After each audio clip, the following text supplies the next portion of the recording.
बांग्लादेश में अल्पसंख्यक हिंदुओं पर हो रहे हमले को लेकर बीएनपी नेता तारिक रहमान ने चिंता जताई।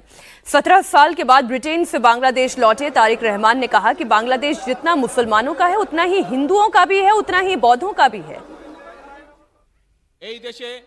मुसलमान, बौद्ध, क्रिश्चियन, हिंदू सह विभिन्न इस देश में मुसलमान, बौद्ध, क्रिश्चियन, हिंदू सभी धर्मों के लोग रहते हैं। ये देश सबका है, मैदान में रहने वालों का भी और पहाड़ी इलाकों में रहने वालों का भी।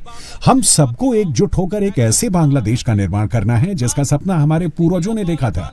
मतलब ये कि हमें डर और भय से मुक्त बांग्लादेश का निर्माण करना होगा।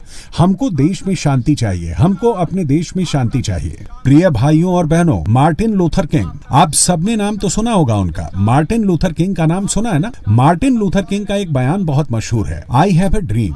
आज बांग्लादेश की माटी की कसम खाकर मैं आपके सामने एक बात कहना चाहता हूं।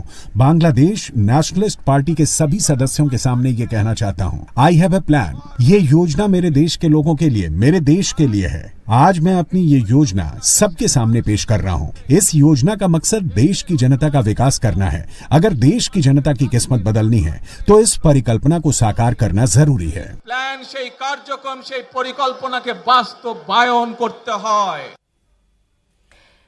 जो रहमान कह रहे हैं वो बात सुनकर तो बहुत अच्छी लग रही है राहुल जी। वो मार्टिन लूथर किंग को भी जो है कोट कर रहे हैं, वो भी बहुत अच्छा लग रहा है। लेकिन इसमें बातें कितनी है और इंटेंशन कितना क्लियर है? देखिए, बांग्लादेश में अगर हम कह सकते थे कि शेख हसीना भारत की दोस्त थी, वहाँ की जो आर्मी है वो भारत की दोस्त है, क्योंकि ज़्यादातर जनरल भारत में ट्रेन हुए हैं वहाँ पर जी। तो ये वहाँ तक जब तक आर्मी की बात है या फिर शेख हसीना जब तक वहाँ थी तब तक भारत को बहुत उम्मीद थी। लेकिन खालिदा जिया जब प्रधानमंत्री बनी थी तो उन्होंने ऐसा नहीं किया था कि कोई ये जो कट्टरपंथी एलिमेंट्स हैं इन्हें कोई दबा के रखा था।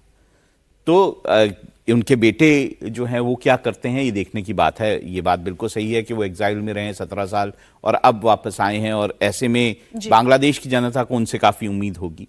ये देखने की बात है कि उनकी जो राजनीति है वो किस ओर जाती है। क्या वो इन एलिमेंट्स को, ये जो कट्टरपंथी एलिमेंट्स हैं वहाँ पर जो हिंदुओं की या अल्पसंख्यकों के खिलाफ जो हिंसा कर